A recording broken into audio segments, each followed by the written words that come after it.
Hey, what's cracking, Game Skulls? Welcome back to Friday Night Live in Los Santos. And hope you guys have had a good week. I know I have. It's been a long week working, but I am ready for the weekend and ready to start having some fun. No big plans for tonight. Just going to do a chill grind. I've got a Cayo up. I have to do the setups for it, but I've got it purchased, hard mode, whatnot. Not sitting on cooldown, which is the case so often now with the new rules in place. So we'll probably run a Cayo, do some just general grinding in session, and then if people want to jump in session, if they have stuff they want to sell, like if they got their bunker to sell, or if they got MC business to sell, or nightclub or anything like that they want help with, we can do that. We can do some sell missions, stuff like that. But otherwise, we're just gonna chill out and enjoy the game and the weekend and get some much needed rest and relaxation here. Call for my Kasaka actually, so I can get going on Cayo.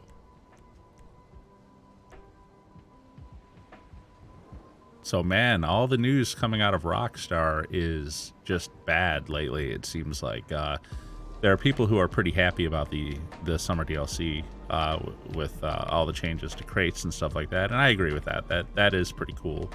But it's like the lone positive in a sea of negative information coming out.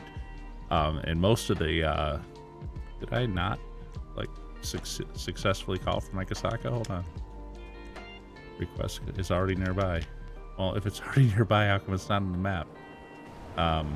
Maybe it'll appear out here. It does this sometimes, actually. I've noticed a new... There it is. Look at that. Yeah, so here's one of the new glitches that came... I never saw it before this summer DLC. You can see my Kasaka right there in front of me, but look at my radar. It's not there. So that's that has happened to me a couple times since the DLC hit. I don't know. Apparently they broke something. So anyways, yeah, like, well... Good example, isn't it? Just a sea of negative information coming out with Rockstar these days. And of course, the biggest concern that most people are talking about is the direction that the company is heading and what it means for their products in the future, particularly the GTA 6 title that we're also interested in. And the concern being that with their new direction, if you will, that the game just is simply not going to be as fun or as entertaining as previous installments in the series were, which I agree with. I'm very concerned about that too. We talked about this the other week. They made a comment in their release about wanting to avoid making jokes about what is it? Making jokes about disenfranchised people or marginalized people, or whatever they use the word. I forget exactly the phrase that they used when they said that, and I talked about this. I'm sorry, did I just turn off? I'm trying to talk and do this at the same time. It is not working. Hold on. Overhead display is not what I wanted. I wanted expanded radar off. There we go. Can't go to Cayo with the expanded radar on, otherwise I won't be able to see vision cones. So anyways, I talked about this the other week with T. Martin, saying that he agreed that, yeah, no, you shouldn't make jokes about marginalized people. And the problem that I have with that take on it is if you follow it to its logical endpoint, which is, well, okay, so the statement is it's not okay to make jokes about marginalized people. Okay, fine. Well, I think we can all get on board with that then and say, okay, fine. So now let's define a few things. What group of people is not marginalized? And for the most part, my experience, the only group, literally the only group in the world, at least here in America, not considered marginalized, would be straight white males. Literally everybody else is. Women, marginalized. Minorities, marginalized. LGBTQ, marginalized. Everybody else, marginalized. Only people not marginalized, straight white males. So when you make the statement, it's not okay to make jokes about marginalized people, ignoring for the moment whether or not that really hurts anybody or does anything anyways. It just makes the game entertaining. They make fun of everybody in this game, marginalized or otherwise. But if you conclude that the only group that is not marginalized are straight white males, and you then make the statement that it's not okay to make jokes about marginalized people, well, then the only possible conclusion you can reach at the end of the day is, well, then the only people it's okay to make fun of are straight white males, and you're not allowed to make fun of anybody else.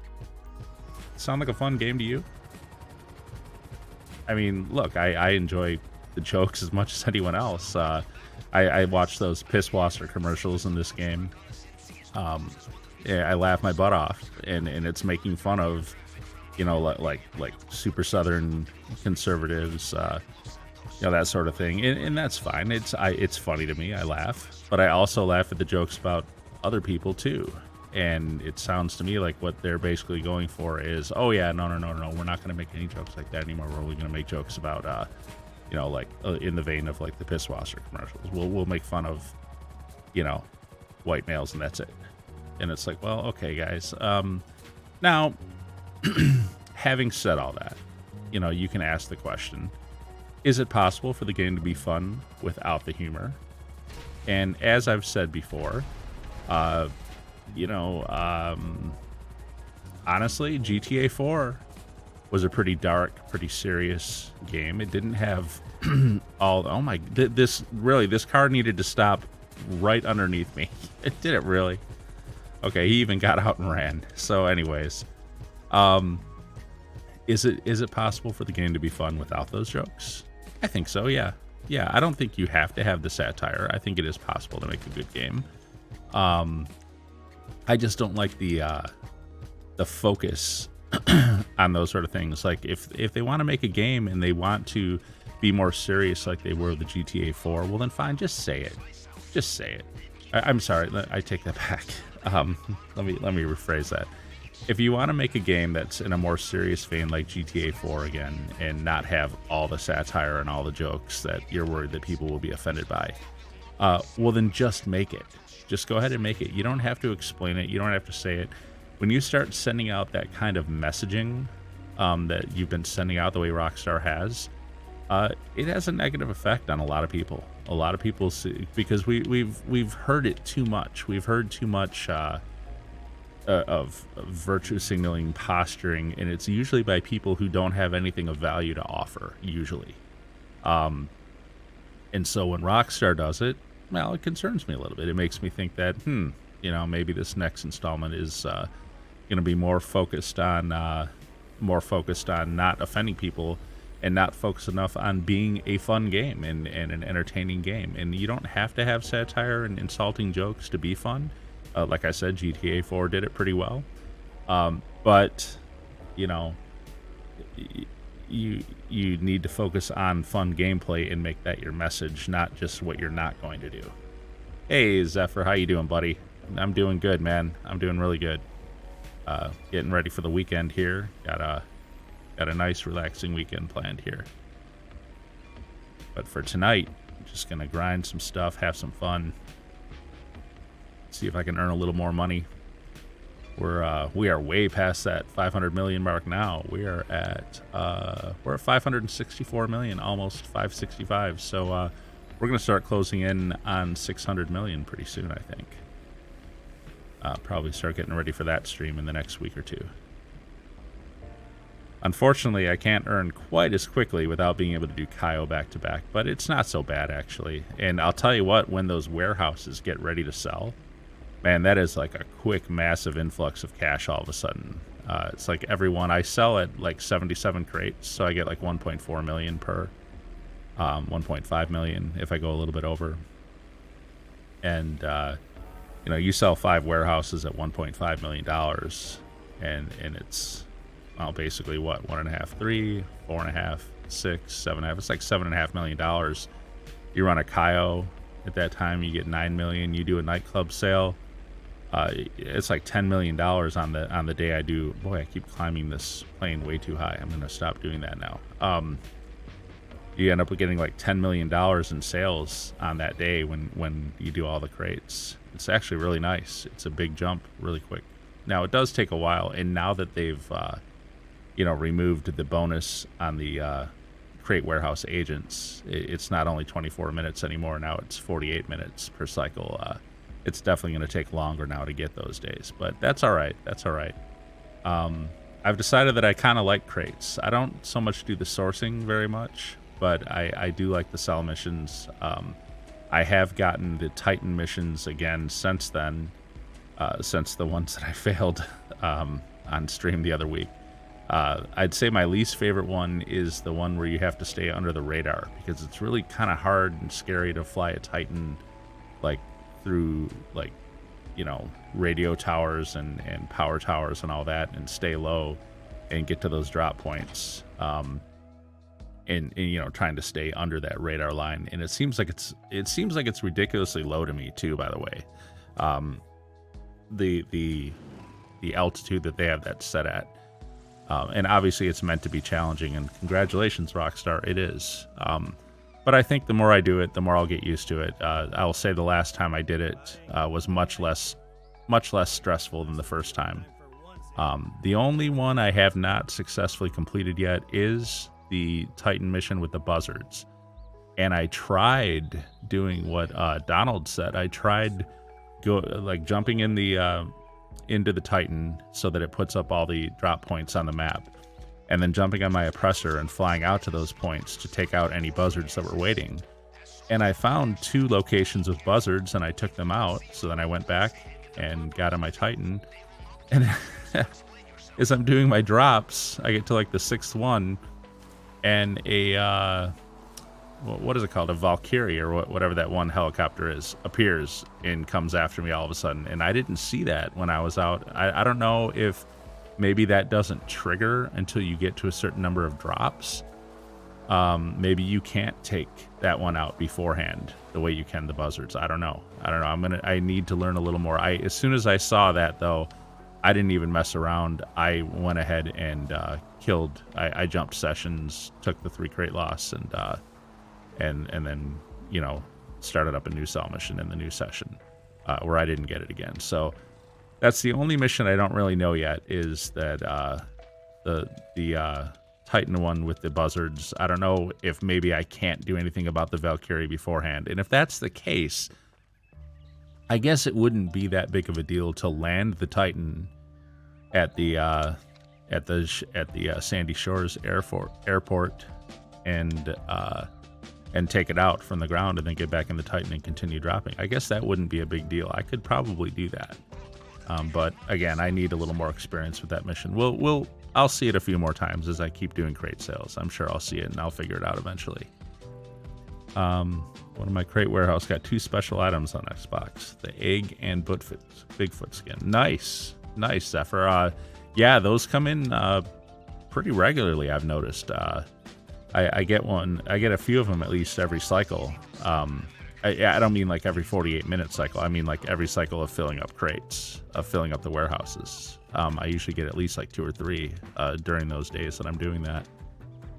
I usually sell them immediately as soon as I notice them, but there's been a couple times that I went to a warehouse and found that it had 2 special items I just hadn't noticed the first time that I got it. Thing is, I'm not always watching that message, and so it gets by me a little bit sometimes. Right. And try to stay out of this guard's vision cone here. There we go. Got it. So we got 2 Cocos on the other side. So if there's not 2 Cocos here, then I won't even be coming to this side when I do the actual heist.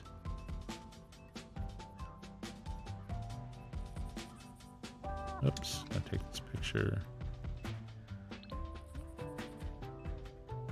Want to do MC contract. It's triple money, good money making.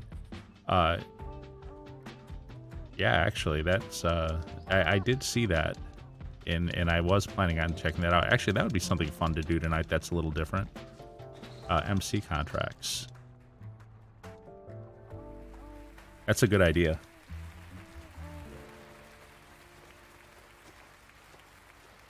Let me finish up this Cayo real quick. And I'm sure I'll have to... 100k from the Death Bike mission. Death Bike? Isn't that a Arena War vehicle? I don't actually have one, but I know I've seen it before.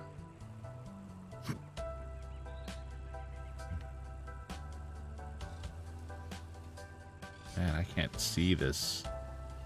Trying to get that guard vision cone in the radar like visible. I need to find like a shadowy spot. There's one. Got it. Okay, now I can kind of see it. You guys probably don't see it very well at all on the stream, but I'm looking down in the lower left of my radar. I'm waiting for that guard vision cone to turn now because it's pointing in my direction. And waiting. There he goes. So now I can make the jump. You know, I don't know if they changed something, but this jump right here, I have been messing up lately. Okay, well, that one did not so bad. But I feel like the hill has been changed a little, or the bike isn't jumping the same way off it. I don't know. Maybe I'm just not hitting the right spot anymore. But just lately, I've had a little bit of trouble. In fact, one time, in fact, just this past Monday when I was starting the stream, I was on foot here. And the reason was because when I hit that hill, it threw me off the bike all the way over the hill. And I didn't have the bike, and I was having to come here on foot at that point.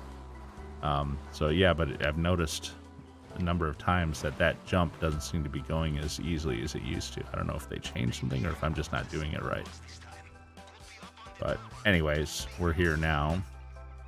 And there's a guard outside here, so it's going to be up.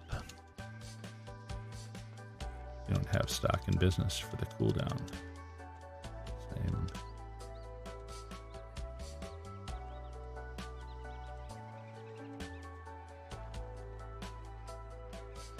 You know what else I want to do? Actually, I want to try this week's time trial. I almost never do those.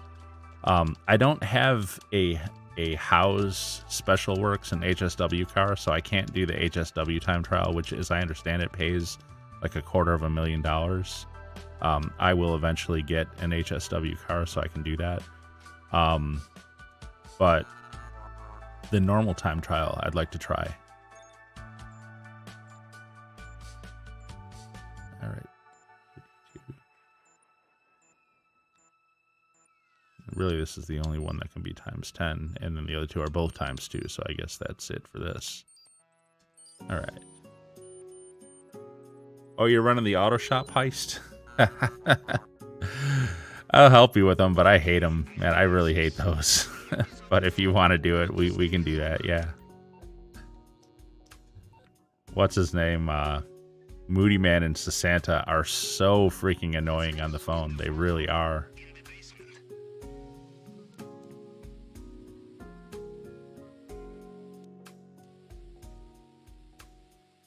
What do we got here? Tequila, look at that. For like 9th out of the last 10 ice. I swear I get like nothing but tequila anymore.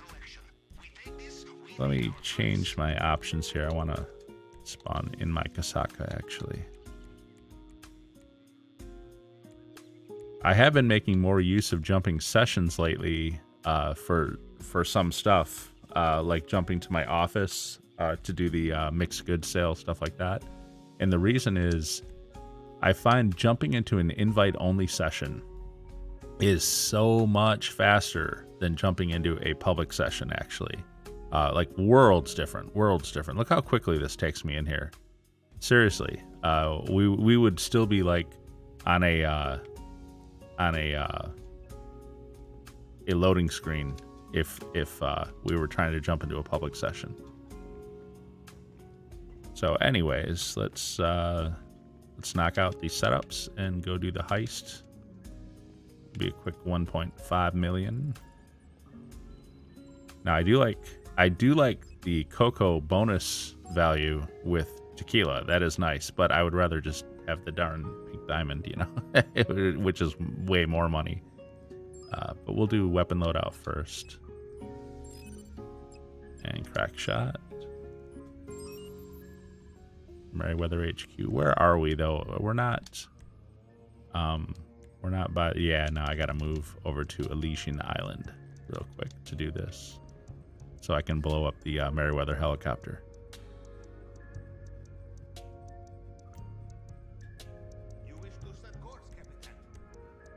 So I hope that the video quality is all right on the stream tonight. Monday night, I started lagging out again, and I was reviewing the error messages from YouTube, and YouTube is telling me that the recommended bit rate is 9500 kbps or 9.5 megabit per second for what I was streaming. Now, that seems really low to me.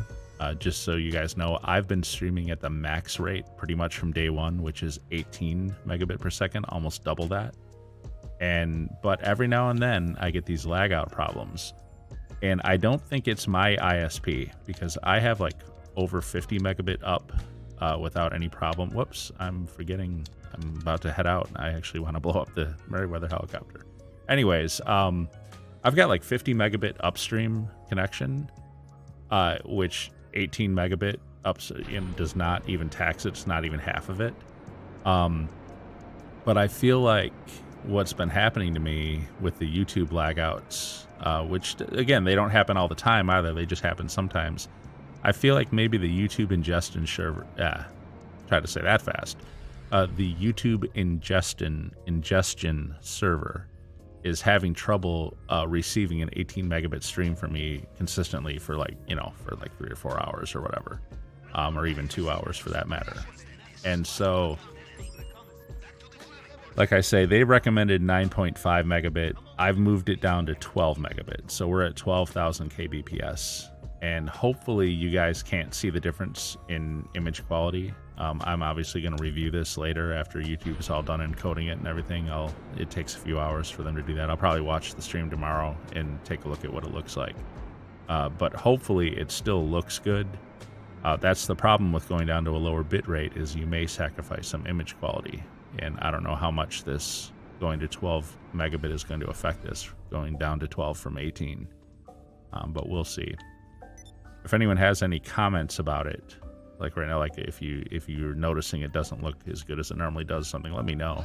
Otherwise, hopefully it looks as good as always.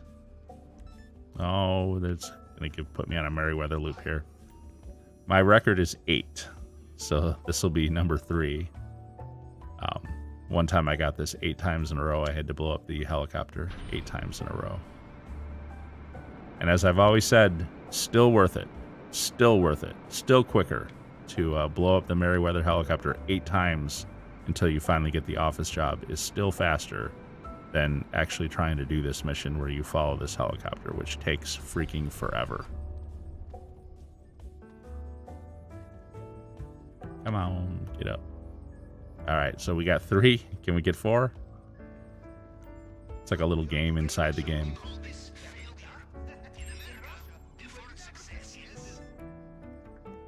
Nope. Game over. We got 707 Vespucci, which is my favorite location, by the way. It's the easiest one.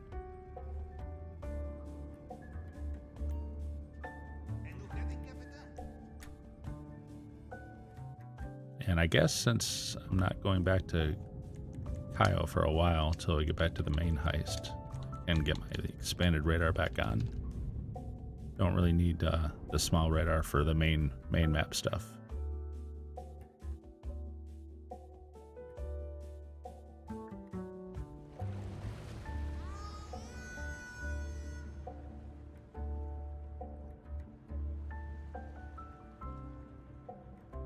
I wish we had a count of how many times we've done Cayo. I'd really be curious to see how many times I've done it. It feels, honestly, it feels like hundreds at this point. I think that's probably accurate. And don't forget, I did it a whole bunch of times on my Xbox One character, which is not this character.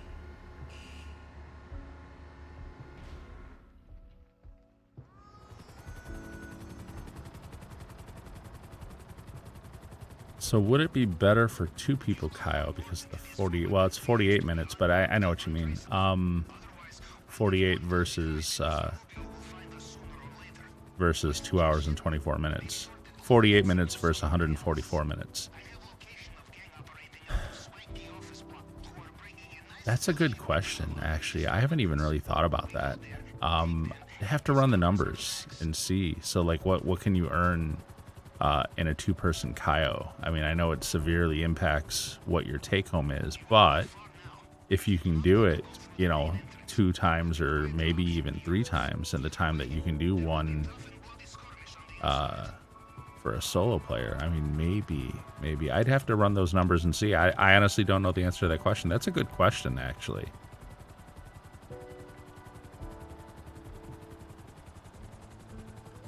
But I don't know. Have you ever run with 2 people at Cayo before? I've run with multiple people a couple times, and it's it can be a little bit of a cluster because people have to like reach certain points at the same time or whatever. I mean, I guess it's just a matter of learning, I guess, you know, a new pattern designed for 2 people instead of 1 or 3 people or whatever. What works for one person doesn't work perfectly for multiple.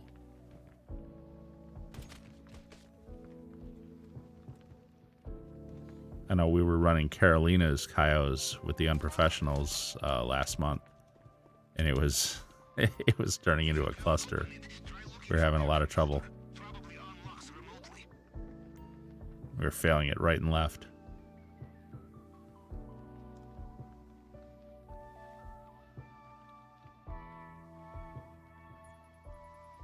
Okay, 3663.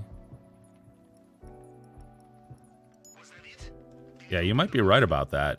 I never even thought about that, actually. I really wish that they would just make it 48 minutes, period, whether you've done it solo or whether you've done it with other people. I hate the fact that they're punishing people for doing things solo. I really do hate that. But it is what it is. I'm hoping that they will correct that down the road, but I'm not going to hold my breath. Right now, I don't have a lot of hope for anything from Rockstar these days. Man, their focus seems so they seem so out of focus. Like I was talking about earlier, like their entire all their messaging now is just like trying to, you know, assure everybody that they're, you know, all about social issues or whatever. And I don't think that's appropriate for a game company. You know, I think be a game company, make your games. Don't worry about making everyone happy. And you know what? I forgot to move my Kasaka. The only thing a game company should focus on is making fun games.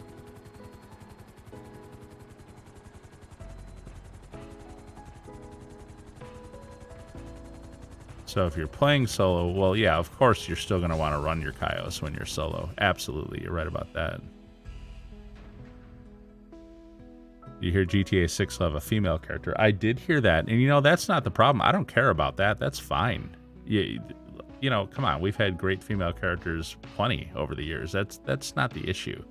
It's the way they're presenting it, the way they're pushing, you know, this we're a more kinder, sensitive Rockstar, and we're sensitive to social issues, and that's what's annoying me is that they just don't want to focus on how great their game is. I mean, when they released GTA 5, what did they tell us about? They told us about GTA 5. They told us how they showed us clips of it. They showed us, you know, all the systems they were going to put in place, all the things they had in mind for it.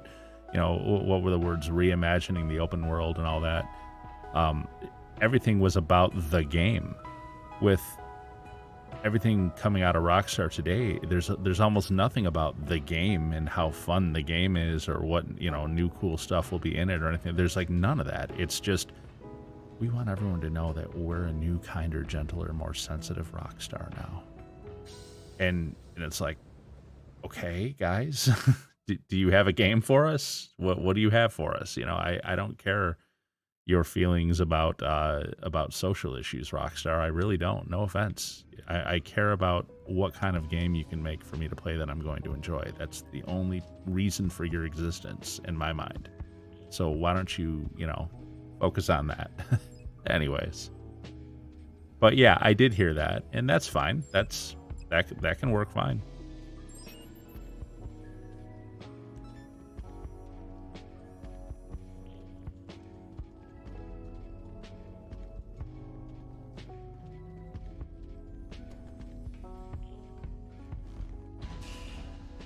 Vinwood is probably the easiest location to do this at, but it's also the one that's furthest away, unfortunately. Kind of balances, though. But at least it's really, really easy to get the longfin out of there. Not that it's overwhelmingly difficult at the other two locations either. It's just easier.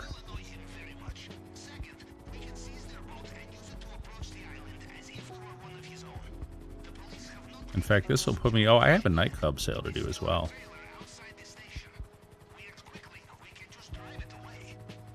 And we're at 564, so this will put us at like 565 and a half. And then the nightclub sale will probably take us up over 566. Moving up, moving along, man. We're gonna be at 600 million before we know it.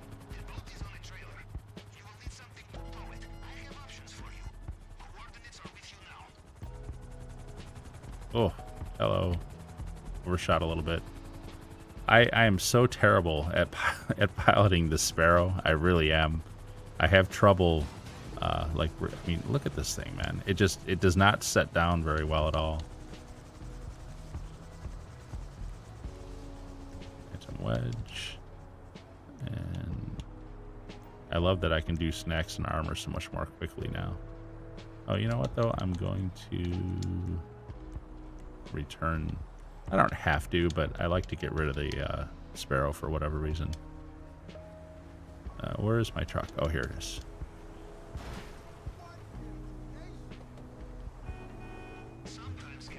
Yeah, you're right about what they did to Red Dead Online. Yeah, they killed that game. I mean, they just basically refused to update it, and it was stunning too. Like they mentioned that too in their big update the other month when they were starting to talk about the new DLC and everything.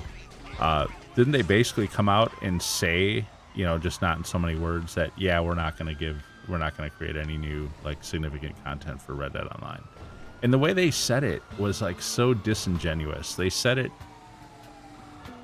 like, well, they said it like a politician, basically. They said it in a way that made it sound like they were trying to claim that it was a good thing, that it was absolutely in the best interest of everyone. And I'm thinking to myself, well, not so much in the best interest of people who enjoy playing the game and who would like to see it evolve and get new content over time. I mean, come on, Red Dead Online is only 4 years old. Now, the only thing I'm going to say about that, okay, and don't get me wrong, Red Dead Redemption 2 story mode is fantastic. I played it all the way through. In fact, more than once, because I think one time I saw the wolves at the end, and the other time I saw what the thing is if you're honorable enough. What the other thing you see is it the, I don't know, I can't remember. It's been a while since I played it, obviously, like 4 years ago. But point being, that's a great game, a lot of fun, beautiful, whatever. As far as Red Dead Online is concerned, you know, here's the thing about it. As much as I love that game world and as much as I love, you know, everything about it, there's a certain boringness about it also. And I even hate to use that word, but because it is a fun game, but it's slower paced. It's set in the 1890s. You're on horseback and carriages and stuff like that. You've got these, you know, single shot weapons that you have to reload half the time. It's just, oh my, why am I out of RPGs? That's a little weird. Well, I got homing. I probably have sticky bombs too. But anyways, it's great. I mean, it's a great game. It's a beautiful game, but it will never be as it'll never be as fast-paced and exciting and packed with action the way GTA can be, because GTA is set in more modern times with more modern things, and things are moving at a much faster pace today than they were 120 some years ago. So you know, it has kind of a, no matter how beautiful it is and no matter how in-depth it is, it has a kind of built-in boringness if you're more used to a fast-paced game with fighter jets and helicopters and supercars and stuff like that. And fully automatic, massive weapons, stuff like that. Red Dead is always going to seem a little quieter and a little slower than GTA will. And because of that, that is the reason why Red Dead Online will never be as big as GTA Online was. It's actually the one thing I strongly disagree with the professional about, by the way. Not the only thing, but one of the things. I watch a lot of the professional content, and he likes to talk about how anyone who thinks that Red Dead Online couldn't be, the success that GTA Online was, it's wrong-headed thinking to think that it couldn't be, and the only reason it hasn't been is because they haven't gotten the updates. And I'm thinking to myself, no, Patrick, that's not the only reason, sir. There is less of a mass appeal for Red Dead than there is for GTA. That's just a fact. And because of that, it will never be the size or scope of a game of GTA. It'll never, there just isn't, I'm not saying they couldn't do more for it. They absolutely could. They could have certainly put way more into it than they did still. There's no denying that. I mean, we don't even have like train heists or anything in Red Dead Online, do we? I don't think so. So they could have given us way more content and made that game much more interesting and more fun than it is. But I'm just saying that there is a ceiling to it that it'll never be able to break because of the setting. And because of that, it's never ever going to be as big as GTA. That's all I'm saying. That's all. Yes, it had nice DLC, but no house or nothing like the farms. It's not hard to put stuff in the game, even days, but still not as hard. Yeah. Well, I mean, it's certainly not hard for a multi-billion-dollar company like Rockstar, who can afford to employ teams of coders and designers to build that stuff too. It's certainly not hard for them, no. But you know what? We can talk about this till we're blue in the face. And the truth of the matter is that game is just, it is what it is, and they're not going to do anything about it. I don't think so. I think what they're looking to do now is find a way to transition everyone from where we are now to the next GTA installment.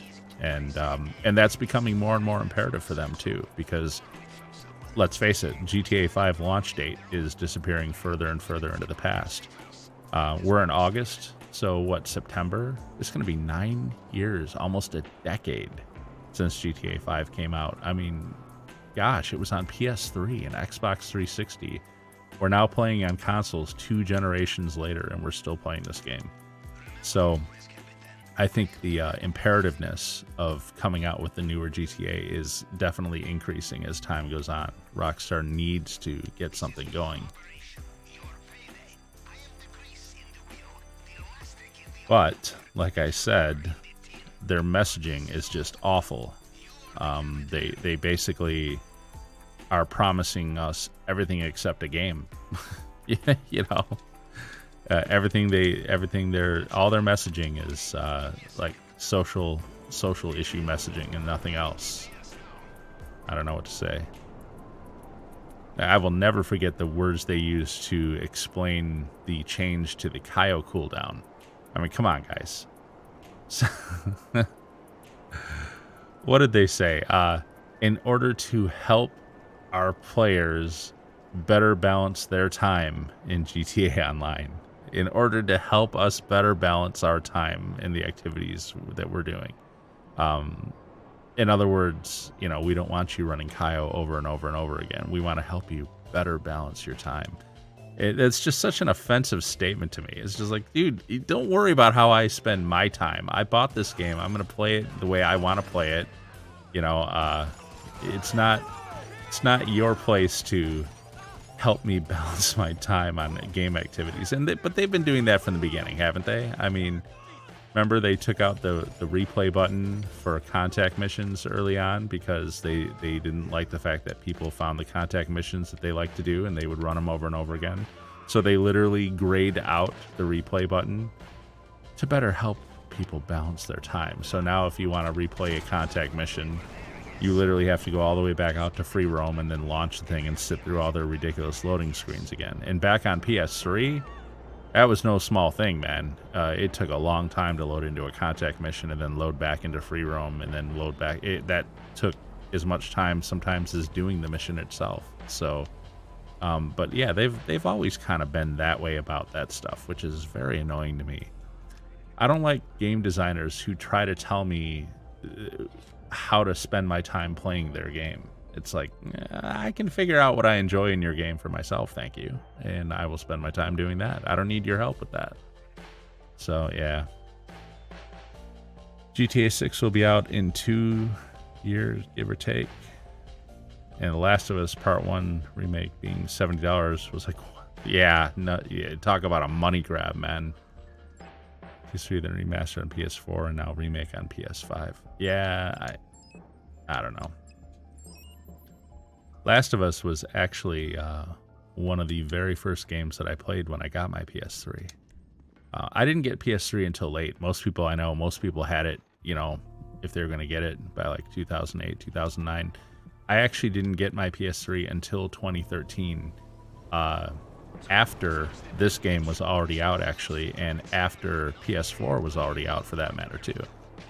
I was pretty late to the game on it. And then the edition of the PS3 that I bought came with The Last of Us. And I had never even heard of it. So I just, you know, put the disc in and played it one day and was absolutely blown away by how far video games on consoles had come since the last time I'd had a console, which was, I guess, the GameCube. And really on GameCube, the only thing I ever played was Mario Kart, anyway, with my daughters. So I don't know how long I'm going to be on. I woke up at 6 this morning. Oh, hey, I understand, man. No problem, sir. No problem. I get that. I appreciate you, sir. And if you got to sleep, totally understandable. But yeah, I was pretty blown away when I did play Last of Us, just at how far consoles had come. And of course, I bought that console specifically to play the NCAA football game. I had seen it at a friend's house and, again, was similarly blown away by how far things had come. Because I really hadn't looked at a console for quite a while at that point. So, yeah. So I didn't get the console till 2013. And then I got my PS4 in 2018 specifically to play Red Dead. And then with this new generation coming out, I decided to go to the Xbox. I'm on Series X here. Which is funny. I bought Xbox. What really sold me on Xbox was Game Pass, and I actually prepaid like 3 years worth of Game Pass. I'm paid up through like August of 2024 or something. And I'm sitting here on this. Bought it mostly for the Game Pass, and this is like literally the only game I'm playing on it. So I do need to explore some other games. I was planning on doing some Game Pass exploring, actually.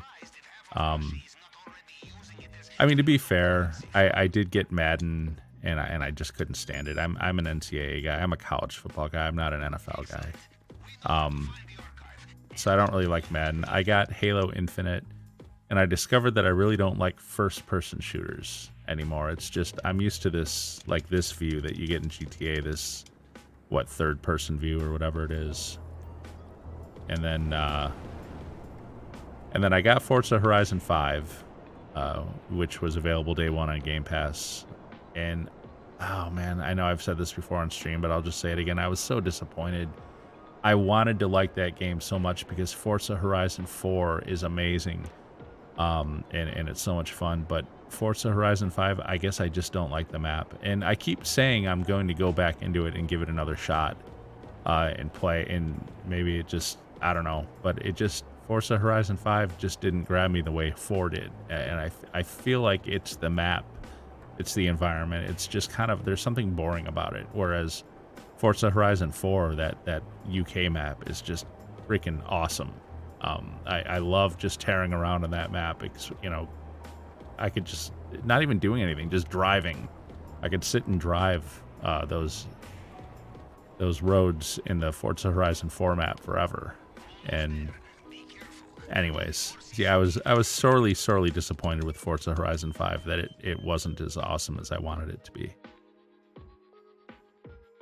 I've been playing Forza Horizon 4. It's fun. Nice. Yes, I like that game. I know last stream when you said F4, you left off the H, and I was thinking you were talking about like F1 Formula or something, like one of the Formula games, which I have not played. And actually, isn't there another one? There's a Forza Motorsport too, I want to say. I want to say maybe there's a new version of that coming out. I'm going to try those as well. And then someone was telling me that since I like racing car type games, that I should also check out Need for Speed. One of them, I forget which one. They said there's like a whole bunch of Need for Speed games, but there was a specific one he was thinking I should check out. I'll go look it up again before I get it. But he was saying it was the most popular one, the one that people like the most. So I might check that out as well.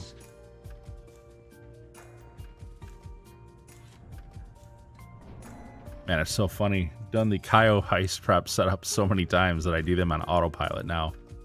I'm barely paying attention to this as I do it. We just got the fingerprint cloner. So what? We just need the cutting torch now. Actually, though, you know what? There is one thing I got to do. I just saw them notice Maisonette has 100 grand. When my nightclub hits 100 grand in the safe, that means it's time to go there, grab that 100 grand, and do the little Marcel mission real quick. And actually, I also saw my a little while ago the notice that my crate warehouses had gotten their crates, so I do need to send those agents. I'm going to do that now, and then I'll do the cutting torch, and then I'll go to Cayo. I'm going to miss that 24-minute cycle on the crate warehouses for the agents. That was really awesome that they did that. Now it's back to 48 minutes. But you could fill your warehouse up pretty quickly on the 24-minute cycle.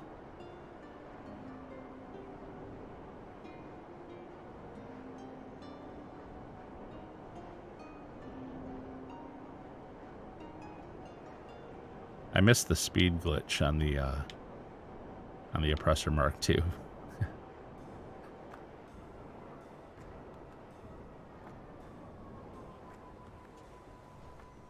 So yep, whenever I see my nightclub at 100 grand, I run in here and grab it, and Marcel will text me, and hopefully it's just a throw somebody out mission, because those take all of 20 seconds.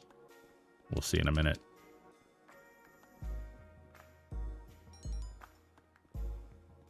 Nope. It's A-list went for a nap and they haven't surfaced. Thought you might want to check this one out. Okay, well, if they went for a nap, I think that means they're in my office. So let's grab the 100 grand here.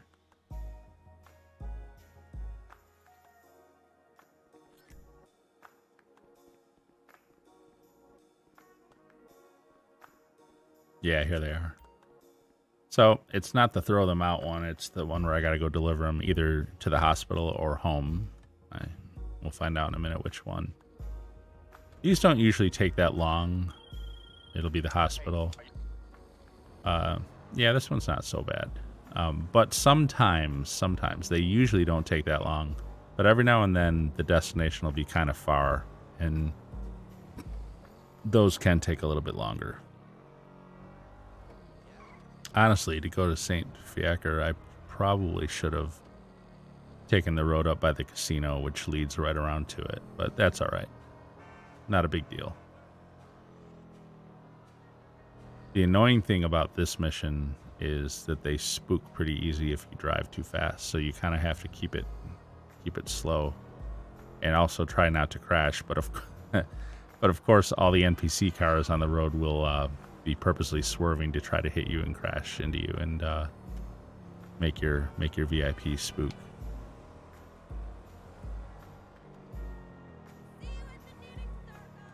Yeah, he spooked a little bit. You can see the spook meter on the lower right. Oof. Just a little tiny sliver there.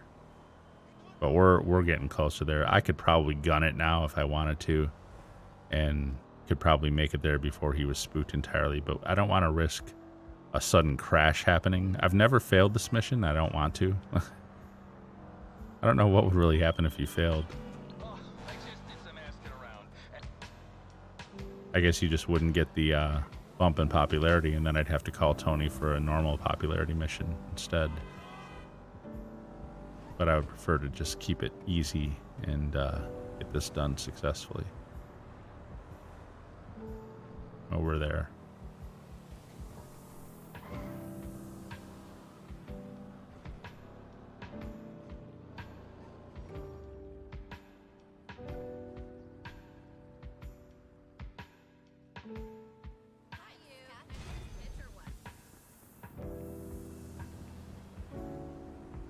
All right, so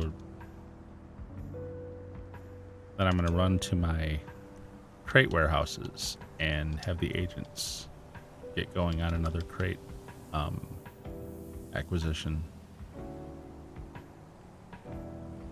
or sourcing. I moved my one crate warehouse. It was over by the airport.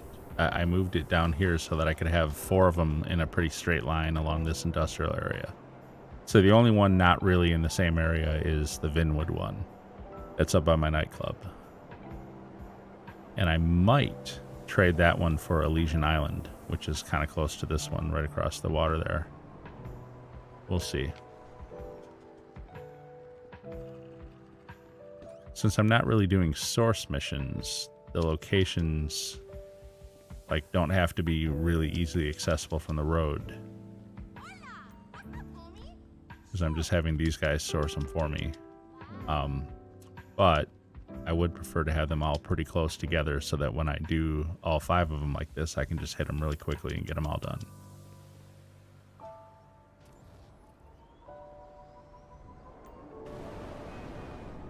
So like you got that one, and then you got this one right here, and these 4 of them, like I said, are just right in a straight line up along this industrial area.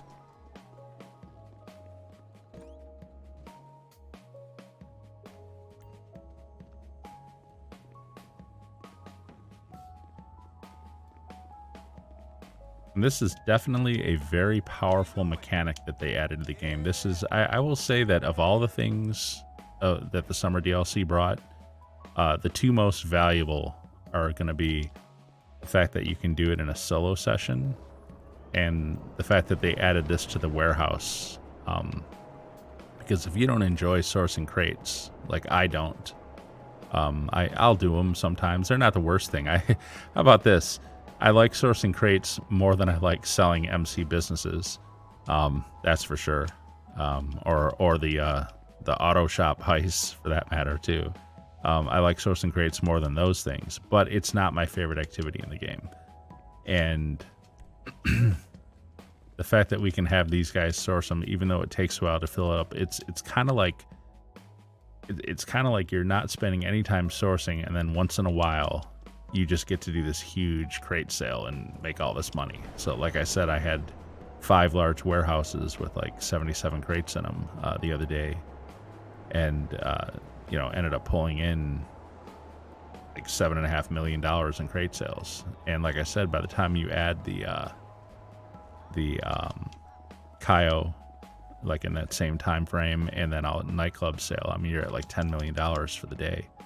And that is really nice. And all you've done leading up to that to get those crates is to spend 4 minutes at a time running to these warehouses and doing this. And you know what I didn't do? I didn't do my nightclub sale. I completely forgot that I have nightclub sale to do tonight. Actually, I'm going to do that too, and then get back to the Cayo. That'll only take a few minutes usually. Got 1 more warehouse to hit.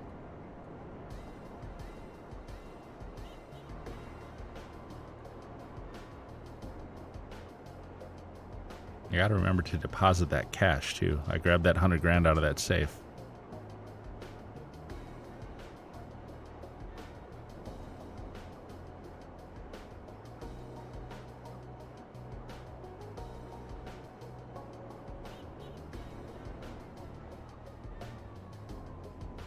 Oof. A little tricky coming in here because this road is on a slant. I don't want my oppressor to roll away. It's actually happened. If I park it the other way, it'll like flip on its side, and I've actually seen it go rolling down the hill. It's really annoying. It seems like the Oppressor Mark II has trouble sometimes when you land it. Trouble sitting there. I think, is this the one that has the graphic glitch going on? No, it's not. It's one of the other warehouses. So I don't have any special items in my one other warehouse, but the crates are showing like the egg and the golden minigun and stuff like that. It's kind of a newer thing for me. I don't know. Maybe that was always a glitch. Maybe that always happened. I know Yorick was talking about it the other week too. So, all right. How much of a nightclub sale do I have? Trick I learned on last stream. I forget who told me, but you can call Tony to see how much. So you don't have to actually go into your nightclub and look at the computer to see anymore. You can actually do this. Oh, no, I'm sorry, not Tony, Johan. My bad. Because you can actually also, actively source product for your nightclub if you want to also. Although I've done a few of these and I didn't care for it. Hey boss, what can I do for you? All right, so we're at like 930,000. Yeah, I'm good with that. I'll do that. Whoops, didn't mean to kick my oppressor. So that's almost $1 million. To be fair, I did the sale a little bit later than usual last night, so it hasn't had like the full 24 hours to reload yet.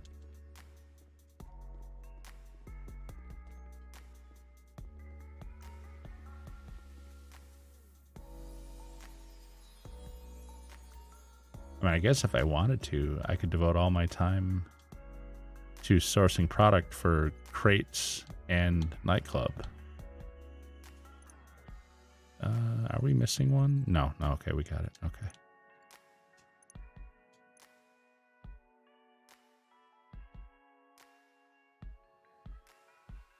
And just doing these business sales, but I think that would get pretty tedious. Like I said, I'm not a big fan of crate source missions. Okay, so I think this one I need to use the app. Oh, no, search the area. Okay, but which area is it? Is it the one that's way north? Oh, yeah. Jeez. It's in Polito. All right. Well, it is what it is. Better get on the road. I'm definitely not going through the mountains to get there. I'll tell you that. This thing is not so good in the mountains.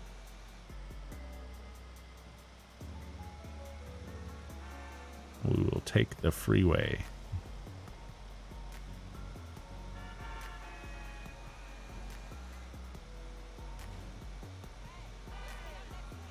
The GPS in this game does crack me up. The way it shows routes that are just absolutely awful for whatever it is you're trying to do.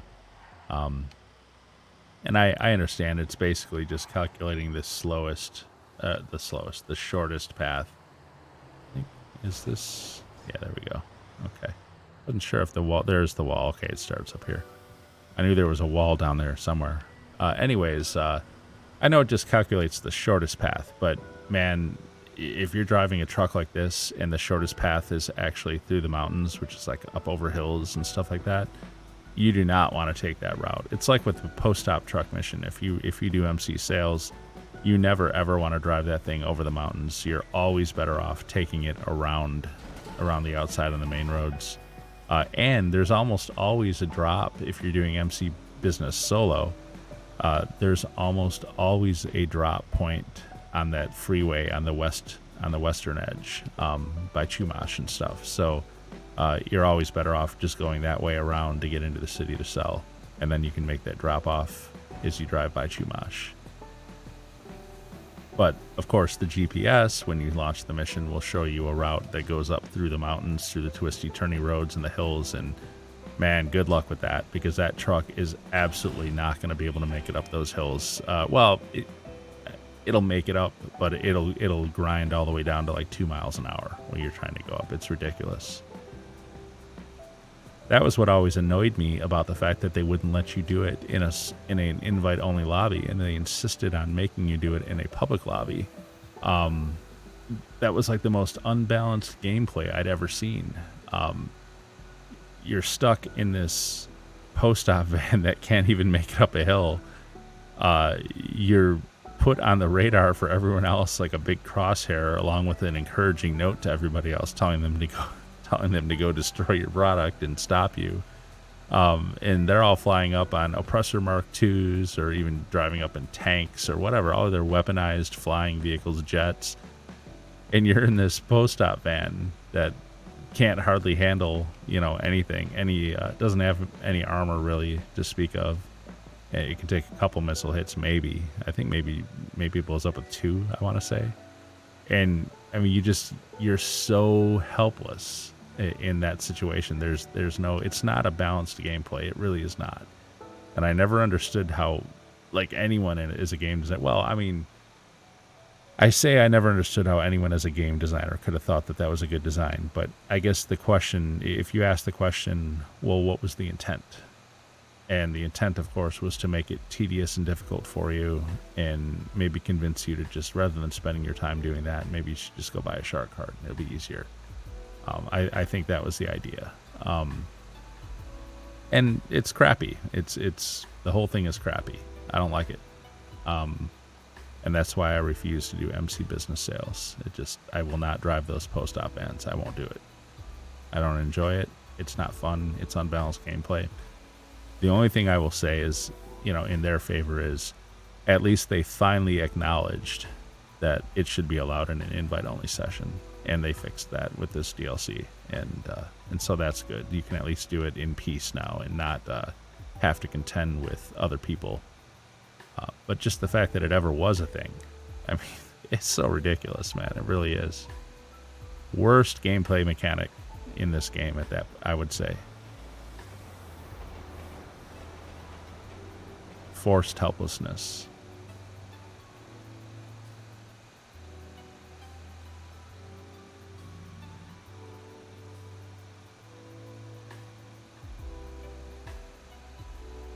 Man, it is a long drive to Paleto Bay in this thing.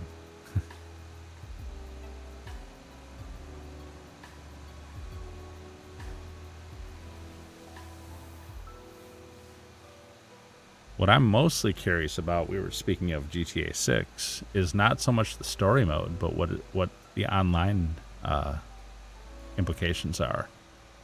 Is there going to be a whole new GTA Online where you start over again from scratch?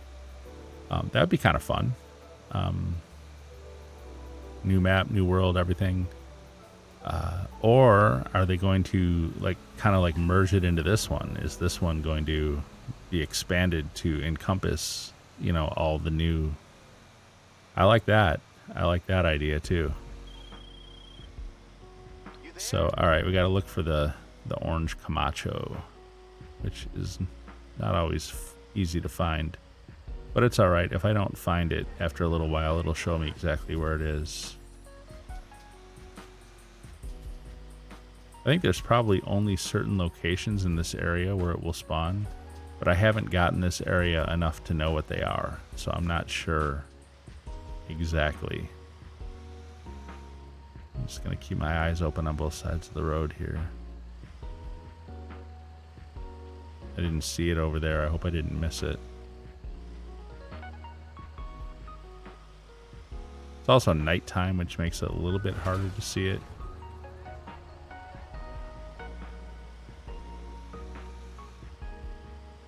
Orange Camacho, where are you, sir?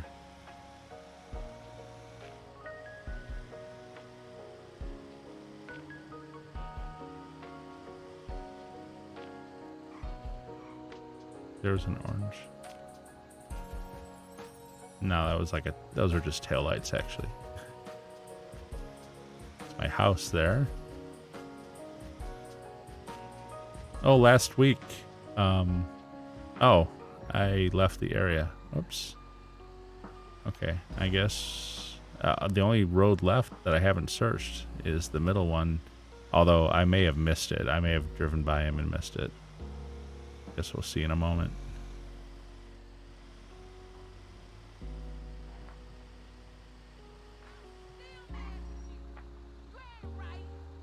could be down there, or he could be down here.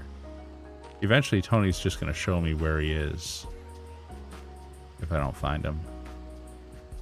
Oh, trees. Okay, he found him. Oh, yeah, I must have gone right by him. He's out on the main road, actually. I know I drove by him when we were first coming into this set area.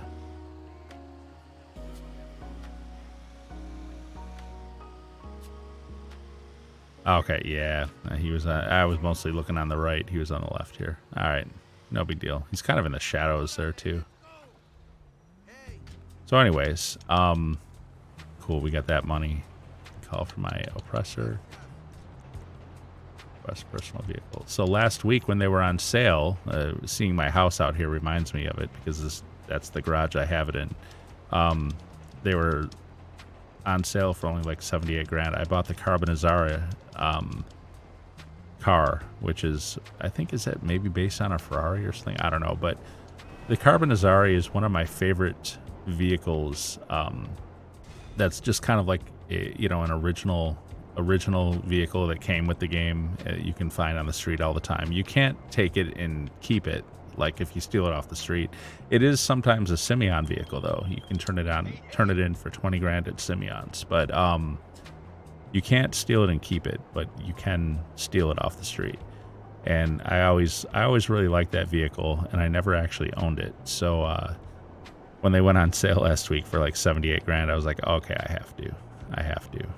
And of course, I'm trying not to spend money because I'm trying to grind to $1 billion, which, by the way, where does the nightclub put me at?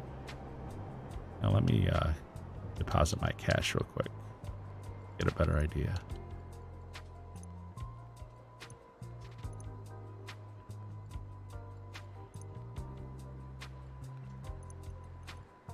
So we're at, whoops. I think my controller might be getting low on battery. When I'm hitting the boost for my Oppressor Mark II, I'm not getting the rumble. It's usually a warning sign that the controller is getting low.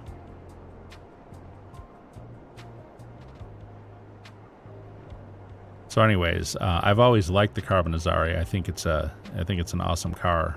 So I definitely took advantage of it when it was on sale last week. But it's just one of those, you're not going to win any races in it, but it's just a fun car to drive. Very cool looking, very cool sounding, and it's pretty fast for what it is. It's not a supercar, obviously.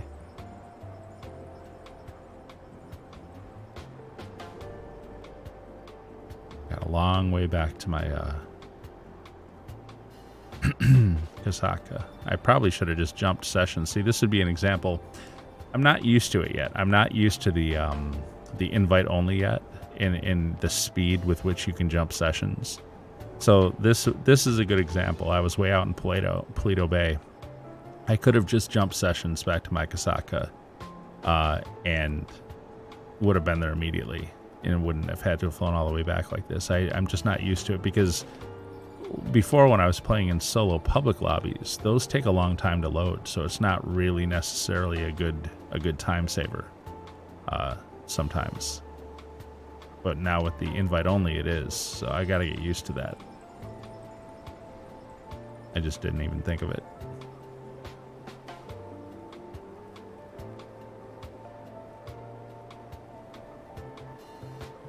$565 million. Man, when I started this grind, I did not appreciate just how much of a grind $1 billion would be. I will admit it. I have no intention of quitting, but I will admit that it was more of a grind than I thought it was going to be. I thought it was going to be so easy. It seemed like we get to 100 million so easily. So it's like, well, we can do that, 9 more times. That's easy. But it really does seem to wear on you as you do it over and over. Speaking of which, time to finish up that Cayo. I think I've got the cutting torch I still got to get, and then we can go back to Cayo proper. And we've got two cocos at the North Dock with tequila, so it should be about 1.5 million, depending on the office safe, of course.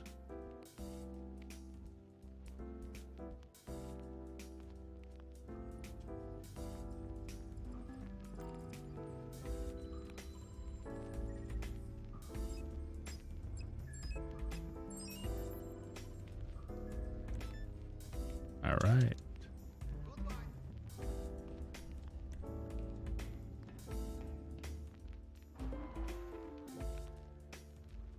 So like I said, guys, I turned down the bandwidth on my upstream.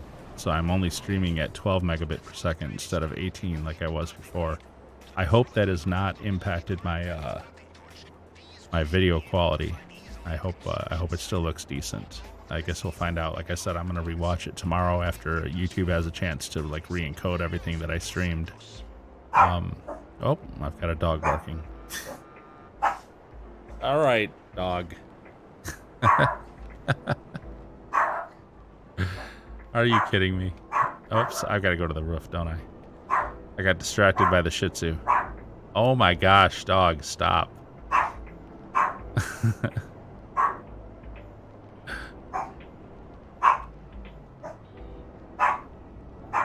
All right already. She'll stop eventually. I don't know what set her off. She was sleeping under my desk here.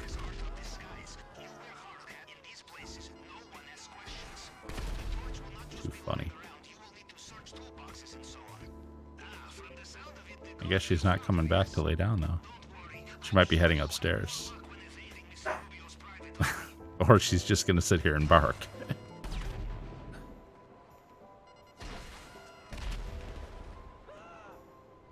Are you done? Dog. Should have called you Goofy. Her name is Marbles, for anyone who's interested. She is my daughter's dog. But she seems to want to spend all her time with me. Here we go. Good. I hate when the cutting torch is like in the very last possible toolbox that you could look at.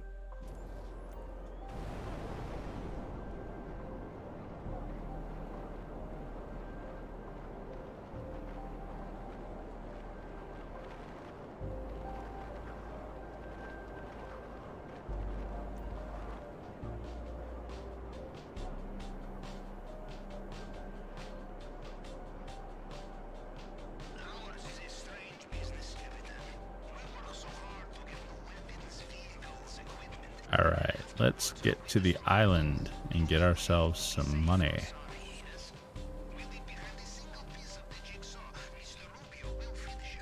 We'll return my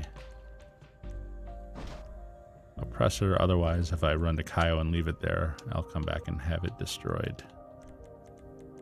Turn off the radar so I can see vision cones, and let's do this.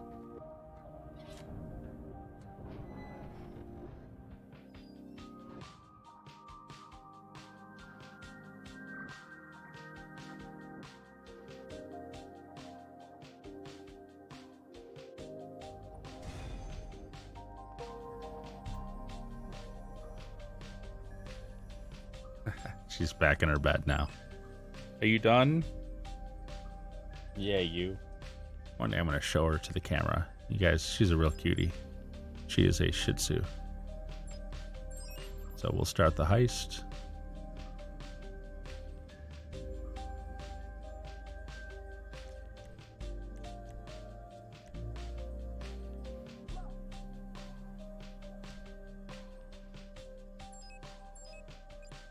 Longfin, North Dock, all the same settings. Don't care about the escape point. I like daytime.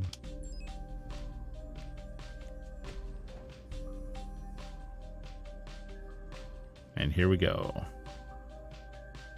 I had a stormy day the other day in Cayo, which is okay.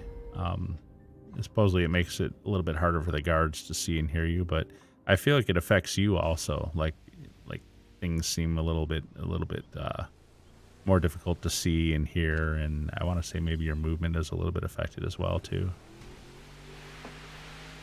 Like your character is like even wonkier than normal, if that's possible. Oof.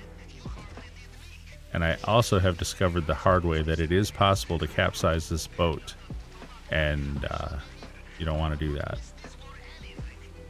So we got 2 Cocos on this side, so we're not even going to go to the other side this time, which is kind of sad because I prefer entering on the other side. Hopefully the boat doesn't drift too far away. Otherwise I'll have to make a swim.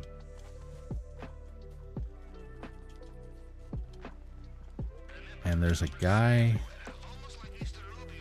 down here that doesn't always show up right away. Look, I'm walking down the road sometimes. Is he here already? He is. Good. Well, that's quick and easy. He's the only guard I'll have to worry about here.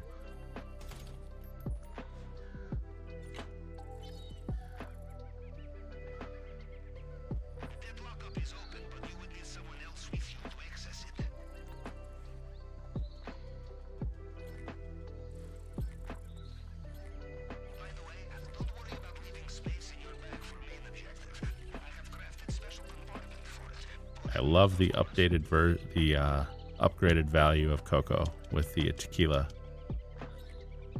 So it used to be like the highest amount you could get for Coco if you got 2 of them in your bag was like 450,000. Now it's up to like 530,000, so it's like an additional 80 grand. Of course, I would still prefer a pink diamond. And are they ever going to release the Panther statue again? How long has it been now? Like February, I want to say, was the last time they had a Panther event.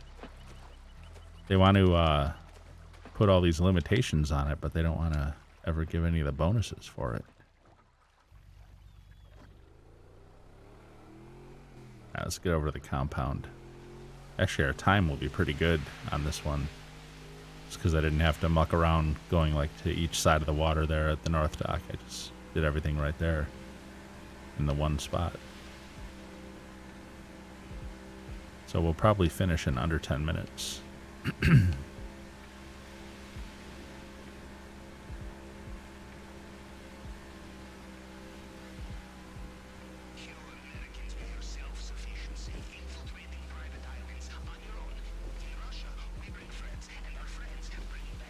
Oh my gosh, Pavel, shut up.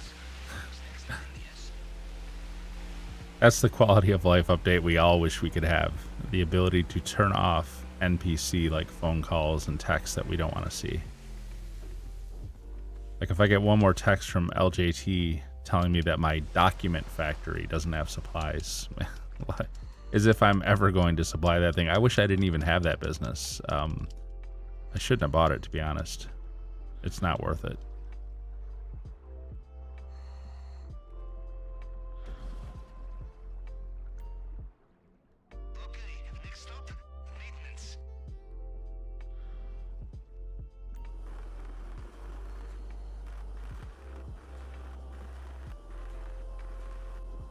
See if I can get these done fairly accurately. So far it's been going pretty well.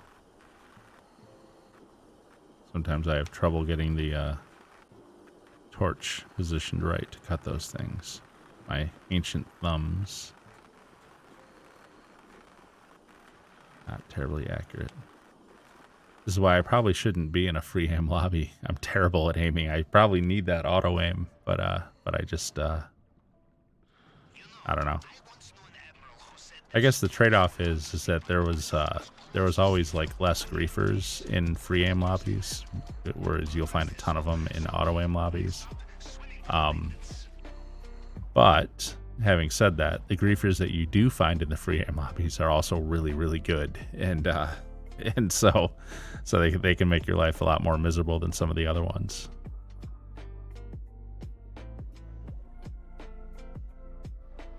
The other week I was in a session and there was a guy who was kind of being a bit of a jerk, and so I was jumping sessions to get away from him, and the game kept putting me back in the same session. Like I couldn't find another public session.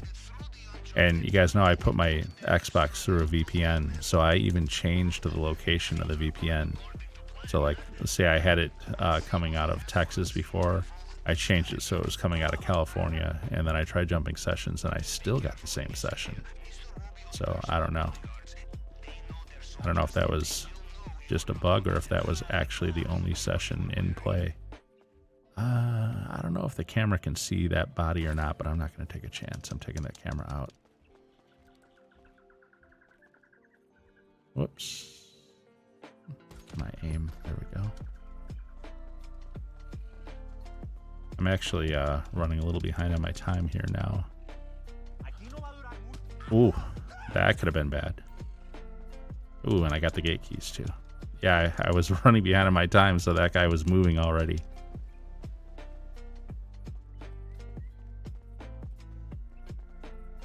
Lucky he didn't get a shot on me too, because that'll take away some of your money. Alright, let's see what the safe looks like. So we're at 530. How much is in the safe? Takes us to 620. So nice. There was like almost 90,000 in that safe. High 80s. I think I still got time to beat the Juggernaut here. He's just coming around the corner now. Oh, and I went down the stairs. Oh, what is he doing? He has a new route. Huh. Okay. Normally when he makes that left, he just comes straight, but he went a little further around and then came back. That's interesting. I wasn't aware that that had changed.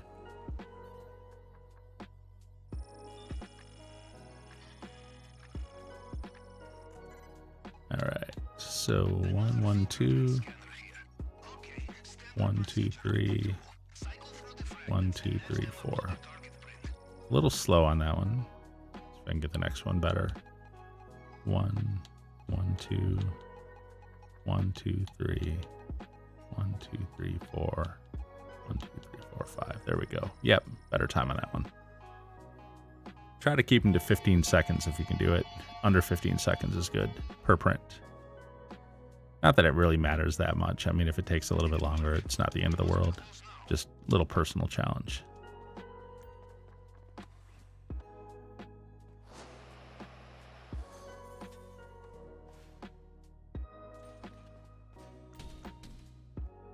Get the tequila.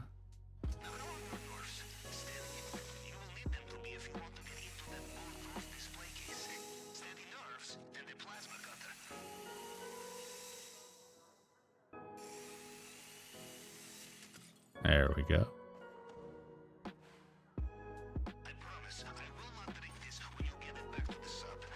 Let's get out of here. I think my timing is pretty decent for coming out.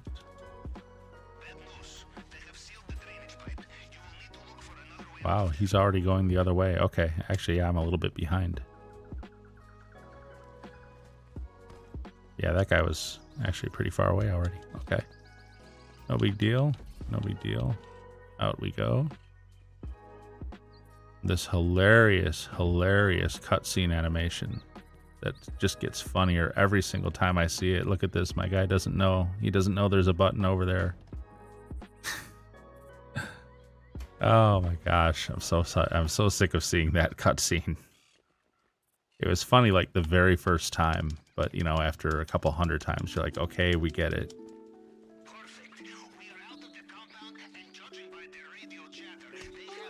All right. Now swim away, and that will be it.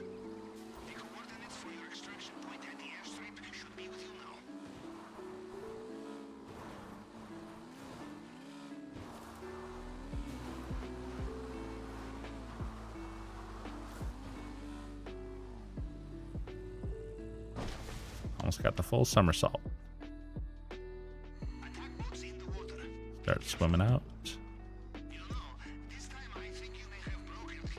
And we are pretty much done. There we go. We're done. Do the Nirvana cover. The Nevermind cover. If you've ever seen. It's got the baby on the cover. Underwater like this. Here we go. All right. So I think with the Elite Challenge bonus, it should be pretty close to 1.5. I don't know if it'll go over 1.5, but it should be close to it. Maybe like 1.49 or something. Let's see.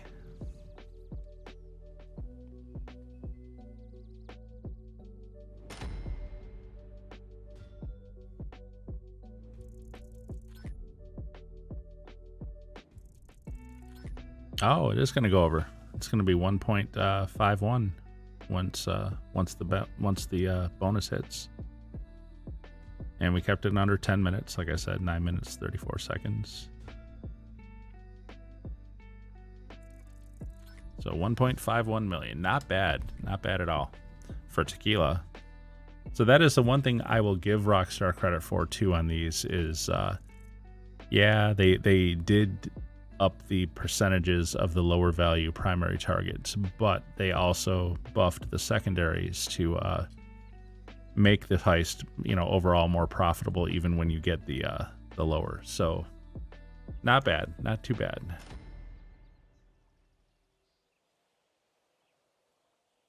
Especially for tequila. That is the lowest value target you can get.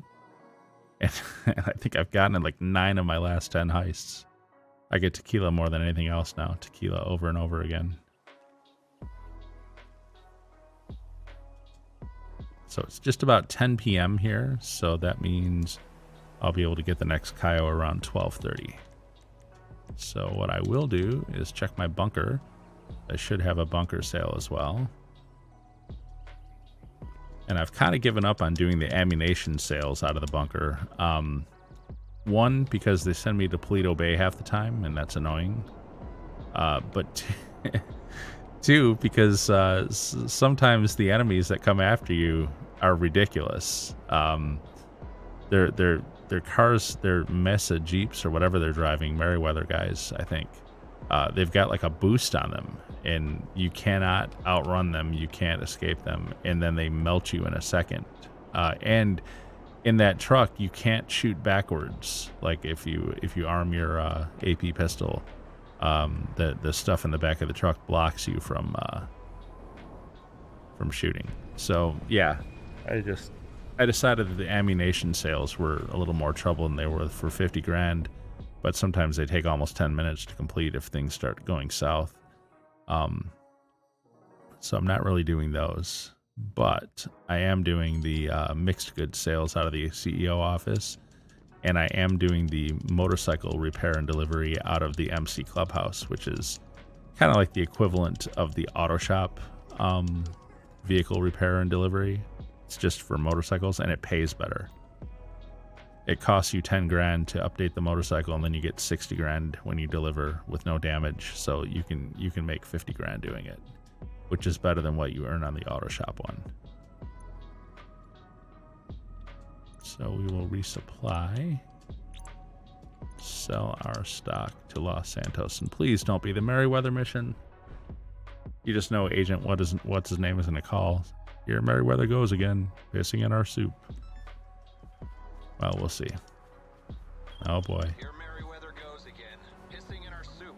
Get the weapons to the buyers. Told you. For those private security I get this dudes. mission constantly, and it's so messed up.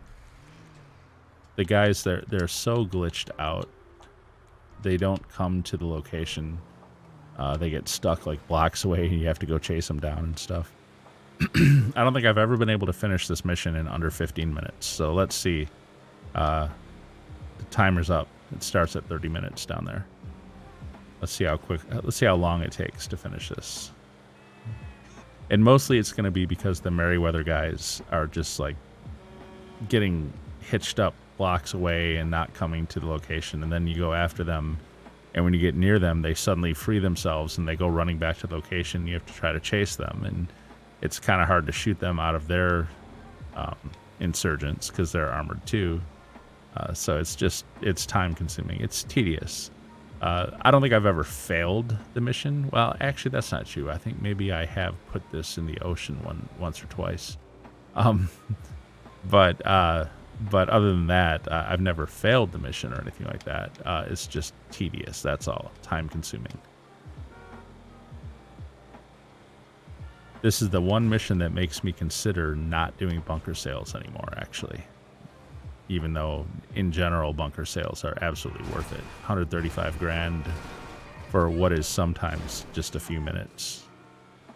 It's just this mission seems to come up like way more than the others, which is annoying.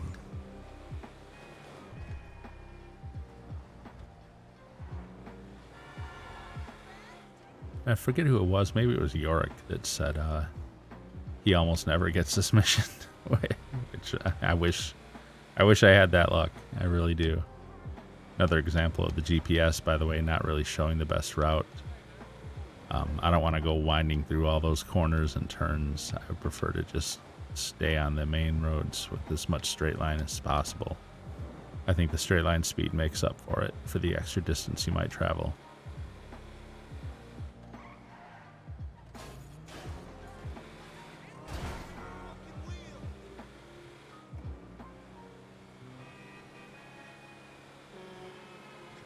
So, okay, I guess the first location is going to be...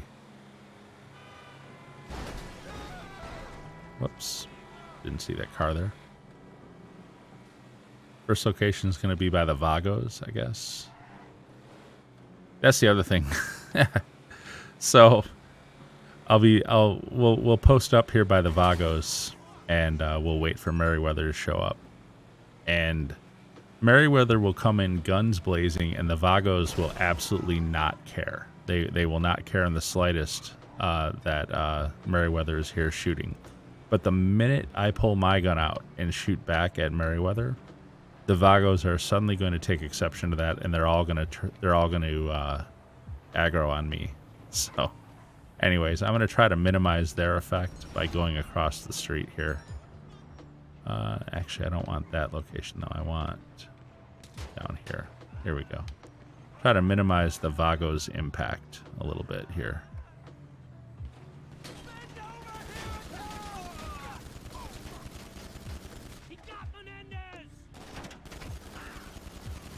Because if I'm sitting out across the street,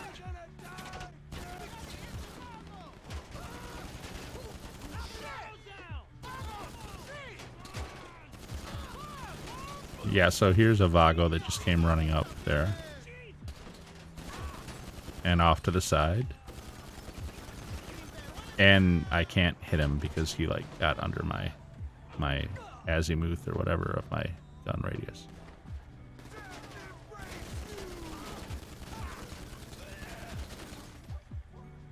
Alright, are they all done? Yeah, okay. So we're done with the Merryweather. So the reason I go over to the other side like that, like I said, is to kind of mitigate the Vagos. Otherwise, they will surround me over there and start shooting me from all sides, and I have died there before.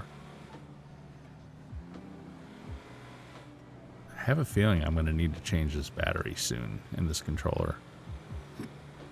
You really notice it on the Xbox Series X. I can't speak for other Xbox consoles, but you really notice it on this one because you start getting like zero vibration feedback on anything anymore, and it's because it's trying to conserve power in the battery. So I'll probably change that out in a moment here.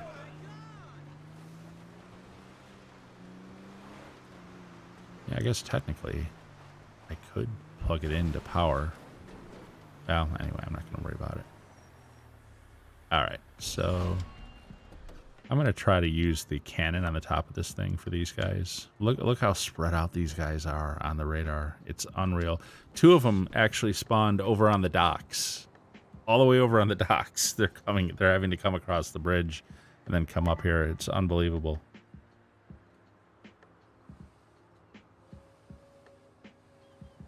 Okay, these guys are finally coming along.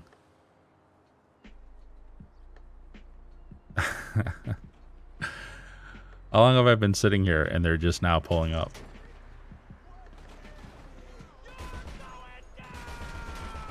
Now at this location, I've also had cars passing by also aggro on me. Which is fine, because I've got this big cannon. Okay, where is that guy going? Where is he going?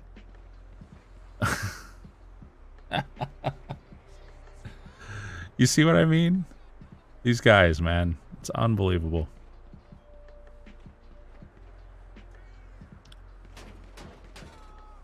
And if I try to go after them, it's because, you know, that's the obvious answer. Well, go after them. But you can't catch them. And once you do go after them, they'll just start running back this way again.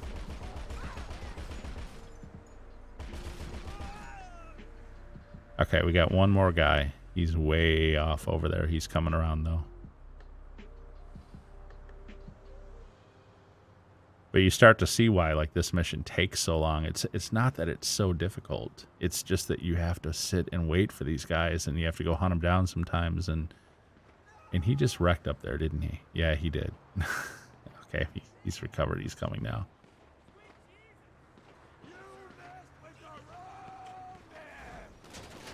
All right.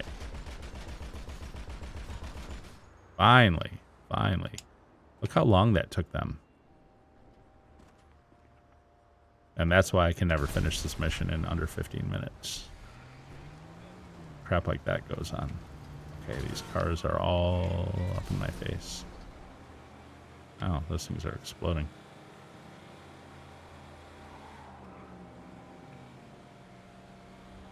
At least none of the cars aggroed on me, though. Because that happens at that location a lot, too.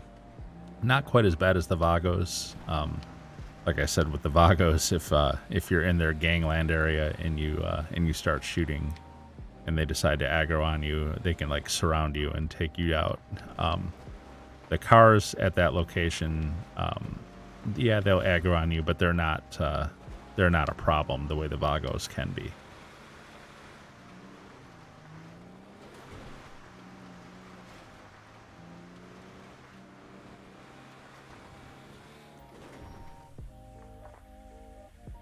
All right, I guess we'll try the cannon again, or the minigun, or whatever the heck this thing is called.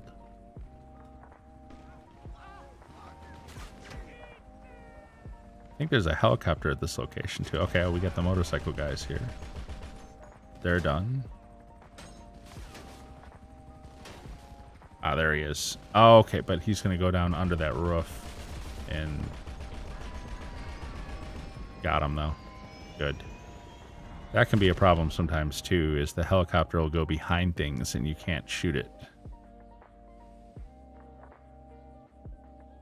Okay, so the one guy who's closer to me on the radar, okay, for a minute he got stuck at the bottom of that hill, and I've seen it where they get stuck there permanently.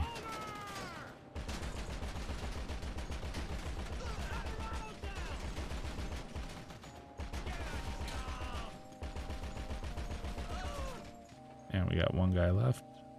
Is he on a motor? No, they're both motorcycles were coming. Look at him, man. He's going down the hill. What? He's going to get stuck there, isn't he? I'll give him a moment. Nah, he's stuck. Jeez. So yeah, this is what I'm talking about. He was right up here with us, but he decided to go running down the hill. And now he got himself stuck down there, so now I have to go down there and chase him. And now he's even moving further away. You've got to be kidding me, dude. Gonna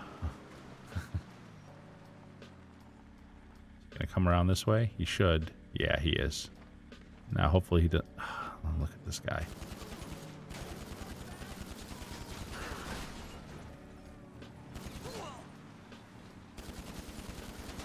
Okay, I can't get a shot on the driver.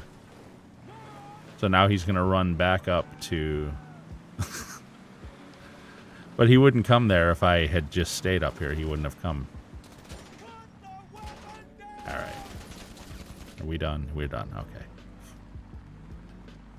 My goodness. What a mess. Alright. So... And that's only 3 drops done. There's still 2 more. Yeah, this one's probably going to go over 15 minutes now because we're already past the 11-minute mark. Down under 19. I think this is the one that ends up in the reservoir dam. Oh, yeah, that's another. You could accidentally put it in there, and your mission will be over too. Oh, looks like my crates have been sourced, or agents are coming in now.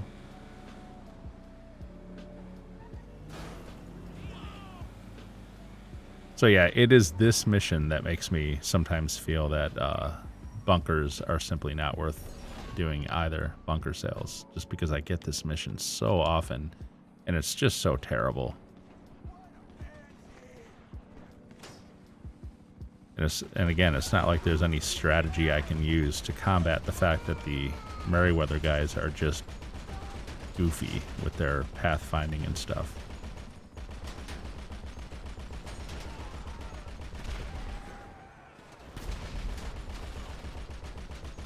Somebody ran over that motorcycle and blew it up. All right. One last drop. This one actually went pretty easy. Everyone showed right up here. I'll give this location credit. It worked the way it was supposed to. So we got to go up into the dam.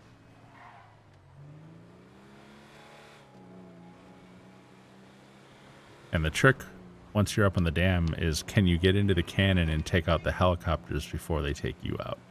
Because, man, these things will just appear right on top of you. It's kind of BS.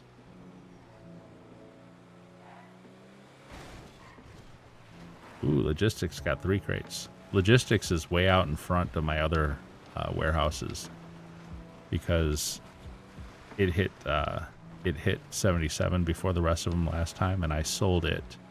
And then by the time the other ones filled up enough to sell, I had actually gotten like another 20 crates in logistics again. So he's way out in front of the others.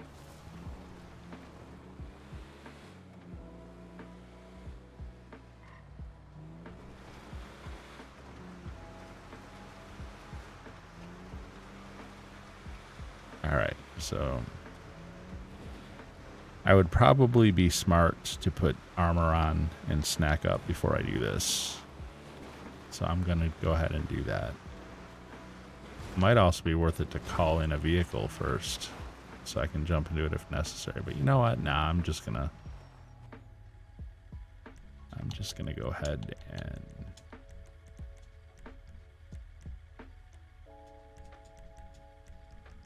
do it from here. All right, here we go.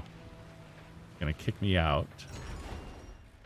And now can I get into this cannon fast enough before they all start appearing?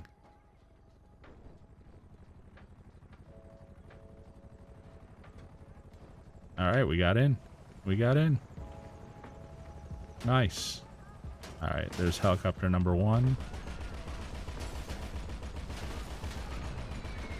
He's done. And helicopter number 2. He's done. So now where are the guys? Wow, they're not all on top of me. A lot of times, by the time I do all that, there'll be like 3 trucks here already right on top of me. And guys will be swarming me.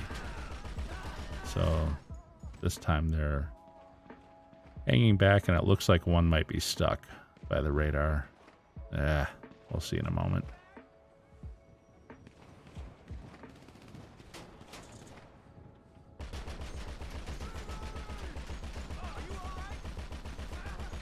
Guess I'll just blow this up since it's already there. Oh, I thought it was. There it goes.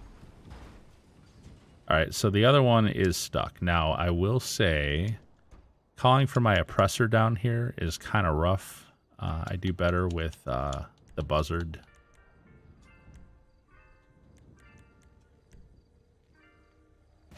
There we go. If I call for the oppressor, a lot of times it'll show up on that road that's way out on the other side of the mountain. So, better to just go with the buzzard in here usually. It's one of those weird locations. Same kind of thing, like there are certain spots down by the docks where if you call for your oppressor, it won't work out very well. Yeah, so this guy fell down here, basically. He ran off the road, and he got himself stuck.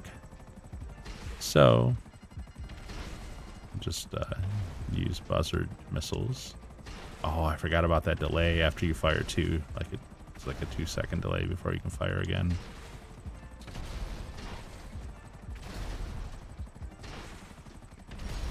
There we go. So we'll get out of here, and then I'll call for my oppressor. Actually, I'm just going to fly this buzzard straight to the warehouse. And the agents are ready to go sourcing again, so I'm going to send them back out. And yeah, so you know what? I didn't see the clock. I didn't pay attention to the clock there at the end, but I'm sure that was more than 15 minutes. Absolutely sure of it.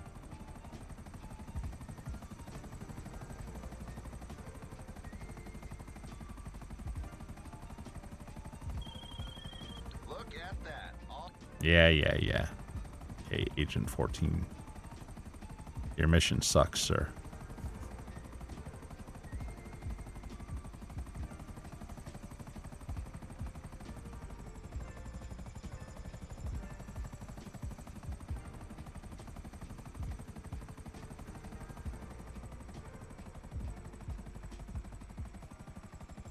And I remember a time when I used the buzzard constantly as my main vehicle. Then the Oppressor Mark II came out, and everything changed.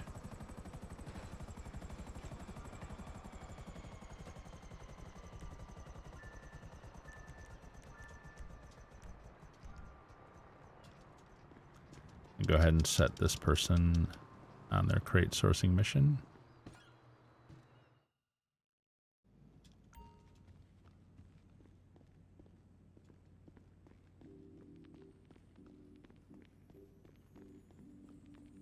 Hey! Sure.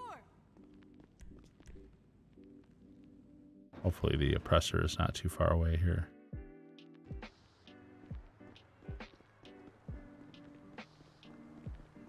Can I climb this wall? I can. Nice. All right.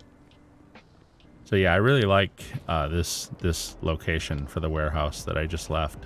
I traded in the one from that was over by the airport for this, because now I've got all these in a straight line. Like I say, it's much more efficient for doing this.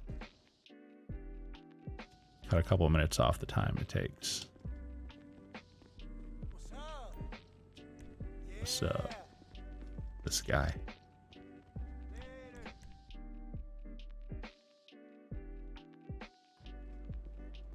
And so I can get all 5 of these done in about 3 or 4 minutes.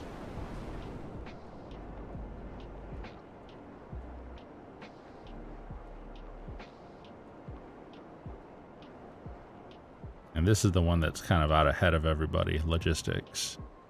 Let's see where he's at when we walk in, actually.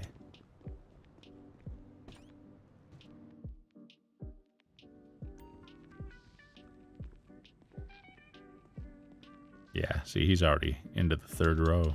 He's got 2 rows complete already. Hey.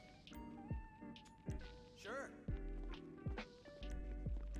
I think most of the other 4 are mostly just starting to get into the 2nd row, maybe not even done with the 1st row yet. But like I say, that's because he filled up first on the last cycle for whatever reason, and I sold him and then started restocking while the others were still getting stocked up for their first sell.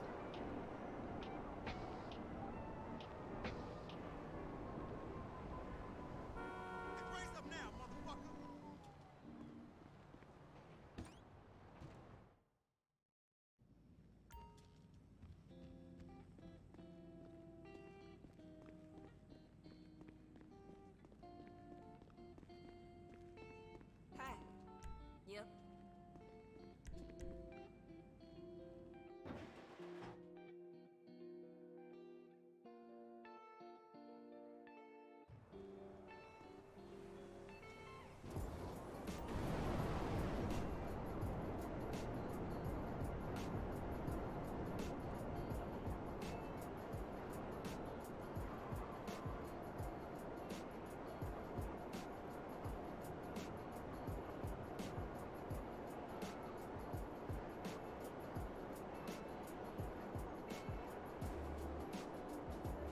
So this is the last warehouse. Got these guys all sourcing again. And so yeah, like this warehouse is pretty typical, I think, of the other 4 that are not logistics. And yeah, see, they're not even, whereas logistics is already starting the 3rd row. These guys aren't even done with the 1st row yet. So, and I think a couple of them are just starting the 2nd row now. They're a few crates ahead of this one. But anyways, point is that one is way out in front. You got it. Leave it to me. Catch you around. And that's actually Lupe herself, the kind of the main character of the new warehouse stuff.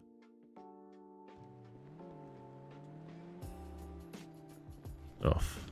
My. Yeah, the oppressor has a hard time sitting there. So where are we at money-wise? Now, we've done the Cayo, we've done the nightclub sale, we've stocked our warehouses, or, you know, we've continued the cycle of stocking them. We've sold the bunker. We're at almost 567 million. And so where did we start at? Like 164, 163. So again, it's not as rapid of a pace of grinding as it was when we could just run Cayo back to back to back before, but it's still very doable. And it seems like you'll go a little bit longer without the with the increases, but then you'll hit that day where you can sell your warehouses. And when you sell those warehouses, man, it's like a 10 million. Well, I mean, it's 5 warehouses times 1.5 million, so it's like a $7.5 million bump when you do it. So very much worth it to add it in. And I know there are some people saying that you can also do the Dre thing. And you can finish that like in an hour or so. Now, I've never been able to finish the entire Dre thing, like all 3 acts plus the main Dre heist. I've never been able to finish that in under an hour. Someone was saying some of the cutscenes have been either removed or have become skippable or something that maybe weren't before. I'm not sure what they're talking about. I know there are certain things, like the very first time you do the Dre heist, there's delays and stuff that you can't get around. But then those delays don't exist when you do it after that. Only for the first time. So I am going to look into that. I'm going to look into doing the Dre run and see if I can get it down to a reasonable amount of time, because that $1 million payout would also be something that would help if I can work it in between the Cayos, help even that out, plus the crates. You could, there's a lot of ways you could still make some pretty decent money here. It's not going to be that constant high speed stream of doing Cayo over and over and over again. But anyways, guys, I am getting really hungry. I've been streaming for almost 2 hours now, so it is Friday night. I want to go get some food, chill out a little bit, and probably grind the rest of the night just kind of privately. But everyone, I want to say, as always, thank you very much for watching, and have a great game.